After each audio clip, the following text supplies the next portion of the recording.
Man, if only I could stay committed to just foam rolling more, stretching more, getting adjusted, getting dry needled, or finding that perfect mobility drill, then my nagging chronic pain will finally go away.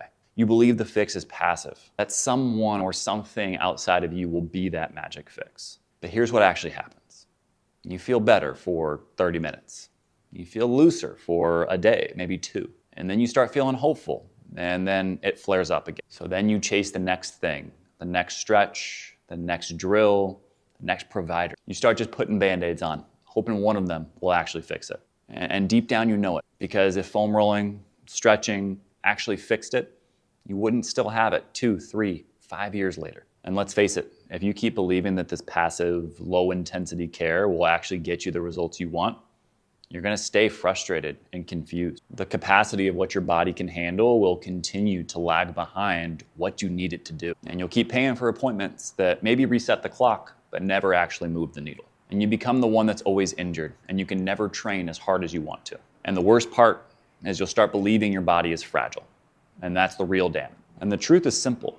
Most often, pain is usually a load management problem, not an isolated, super specific root cause, like your pelvis being shifted or your slight scoliosis you've had your whole life magically causing these problems. Your tissues are irritated because they are experiencing more load than they can currently handle. So we both have to lower that load and increase the capacity to allow your body to tolerate more. And the only way to raise that capacity is with smart, intentional, progressive overload with the right activity modifications to make sure you're not continuing to flare it up. Not completely avoiding load, not completely avoiding pain. Smart, intentional loading. When you really understand load versus capacity, you stop freaking out with every flare-up. You know how to adjust the volume, the intensity, the range of motion, the tempo. You stay in the gym instead of staying on the couch. And you can actually rebuild confidence in your body because you have a plan. You finally feel in control.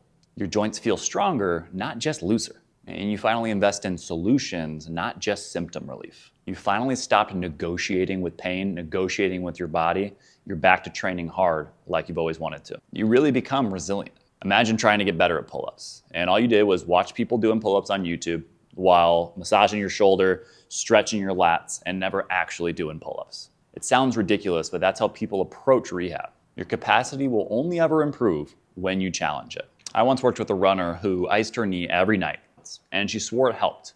But the reality was she still couldn't run more than 3 miles without pain. Why? Because she never actually built up capacity in the knee to be able to tolerate running for more than 3 miles. Only progressive loading can do that. There are tons of ways to calm symptoms, but there's only one that can actually build capacity, and that's load. And I've been there too. I used to think the answer was in finding that perfect exercise that would leave my patients and my clients feeling like $1 million when they left.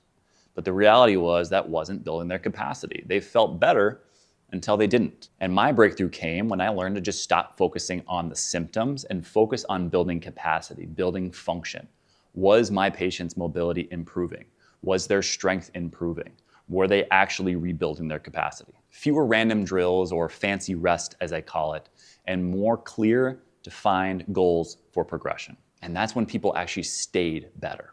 And I didn't need to see them anymore. I had a jiu-jitsu athlete that I worked with that he had had chronic knee pain for years. And he'd done all the stuff: cupping, scraping, dry needling, mobility programs, even doing some rehab programs, strengthening his hips. But the reality was he never actually did anything to directly strengthen the knee. So the solution was really simple. We didn't add more fluff. We looked at his plan and said, hey, right now, you can't really tolerate any of the major exercises that bend the knee. So priority 1 was finding an exercise that he could tolerate bending the knee. Once we found that, we gradually progressed that over the course of 8 weeks. And what do you know? His knee adapted, and all of a sudden he can get into deep ranges without pain and under load. And that's a knee that had been holding him back for years. Nothing magically changed with his knee. It was just a different strategy. And we've seen this consistently in the research as well. Load-based rehab actually changes the tissue in the long term. So which one would you want? Short-term relief or long-term adaptation? And I've seen it in my own practice. The people who just want the passive care, the easy stuff, they keep coming back for a long time. But the people who are actually willing to invest in those longer-term strategies and solutions, they graduate, they self-manage, they don't need me anymore. And that's the whole point. You don't build muscle with massage. You don't improve your 5K time by stretching. You don't increase your deadlift by avoiding deadlifts. So why would joints be any different? They're tissues, and tissue adapts to load. Always has and always will. If passive care worked, this wouldn't be an issue anymore. But you're not broken. You're just under-adapted to the loads that you're putting on your body. Smart load management and activity modification isn't sexy, but it works. And if you're serious about staying active in the long term, you need to stop chasing relief and start chasing capacity.